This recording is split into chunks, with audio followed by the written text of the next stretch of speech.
আসসালামু আলাইকুম এভরিওয়ান, মৌসুমি ডেইলি ব্লগসে আপনাদের স্বাগতম। সরাসরি রান্নাঘর থেকে চলে আসলাম। আজকে রান্না করব হচ্ছে মাছ দিয়ে পুঁই শাকের ডাল দিয়ে হচ্ছে রান্না, আর হচ্ছে ইলিশ মাছ ভাজি করব। আর এই মাছ দিয়ে পুঁই শাক রান্নাটা আমার এত পছন্দ, শুধু আমার না, আপনারাও হচ্ছে রান্না করে খেয়ে দেখবেন, অনেক মজা লাগে। তো যাই হোক, আমি হচ্ছে সরাসরি একদম রান্নাবান্না থেকে স্টার্ট করেছি। প্রথমে তো এই তো মাছগুলো হচ্ছে ভেজে নিয়েছি, তারপরে হচ্ছে পেঁয়াজ কুচিগুলো ভেজে নিয়েছি, আর ডালগুলো ভালো করে হচ্ছে একটু আমি ভিজিয়ে রেখেছিলাম, তারপর পরিষ্কার করে ভেজে নিলাম।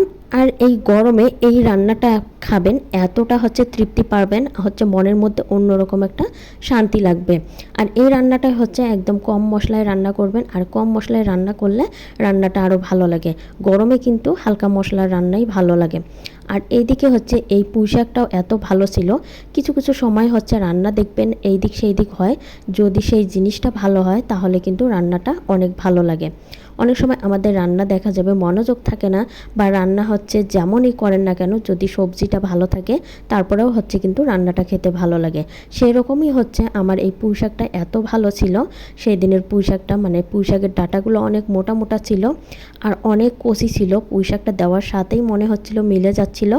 আর পুঁই শাক রান্নাটা অনেক ভালো লাগছে, বিশেষ করে আমার কাছে শাকের কারণে রান্নাটা আরও মজা হয়েছে।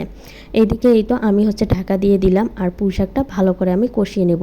আর এই পুঁই শাক কিন্তু বেশিক্ষণ হচ্ছে কষানো যায় না, কষালে এই তো শাকের কালারটা নষ্ট হয়ে যায়। তো আমার হচ্ছে পুঁই শাকটা ভালো করে কষানো হয়ে গিয়েছে, পানি দিয়ে দিলাম। পানি দিয়ে এখন হচ্ছে এই তো আমি ঢাকা দিয়ে নিয়েছি, আর আমার পুঁই শাক রান্নাটা প্রায় শেষের দিকে। আর এই তো আমি হচ্ছে একটু পাতলা ঝোলই রাখবো, অনেক পাতলা না। আমি হচ্ছে এই তো দেখাচ্ছিলাম কী রকম রাখতেছি। আর গরমের মধ্যে এইরকম একটু হালকা পাতলা শাক ডাল দিয়ে হচ্ছে রান্না, মাছ আমি ছোট ছোট রুই মাছের বাচ্চা দিয়ে এই রান্নাটা করেছি, অনেক ভালো লাগছে। আপনারা হচ্ছে ট্রাই করবেন এইরকম পুঁই শাক দিয়ে, চিংড়ি মাছ দিয়ে, বা হচ্ছে এইরকম যখন মাছ থাকে, যারা হচ্ছে কাঁটাযুক্ত মাছ খেতে পারেন তারা হচ্ছে যে কোনো মাছ দিয়ে রান্না করবেন, অনেক ভালো লাগে। যেহেতু আমার ফ্রিজে ছোট ছোট রুই মাছ ছিল, তো এগুলোই আমি ছোট ছোট করে কেটে রান্নাটা করেছি, আর অনেক ভালো লাগছে। আর এইদিকে কয়েক পিস হচ্ছে ইলিশ মাছ ছিল ফ্রিজে, তো ভাবলাম এই ইলিশ মাছটা হচ্ছে ভালো করে হলুদ মরিচের গুঁড়ো মেখে ভেজে নেই। আর ইলিশ মাছ ভাজায় কিন্তু বেশি কিছু দিতে হয় না, এটা তো আমরা সবাই জানি। আর এদিকে হচ্ছে এই তো সরিষার তেলে আমি হচ্ছে ইলিশ মাছগুলো ভেজে নেব।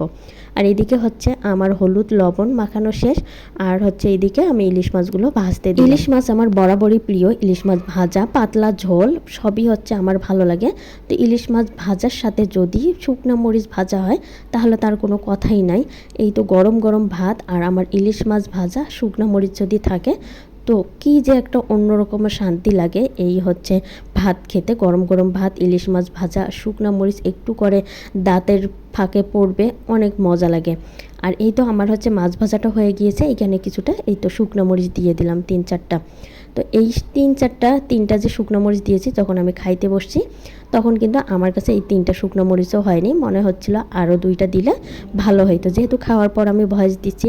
তো আজকের মতো এই পর্যন্ত, সবাই ভালো থাকবেন, আল্লাহ হাফেজ।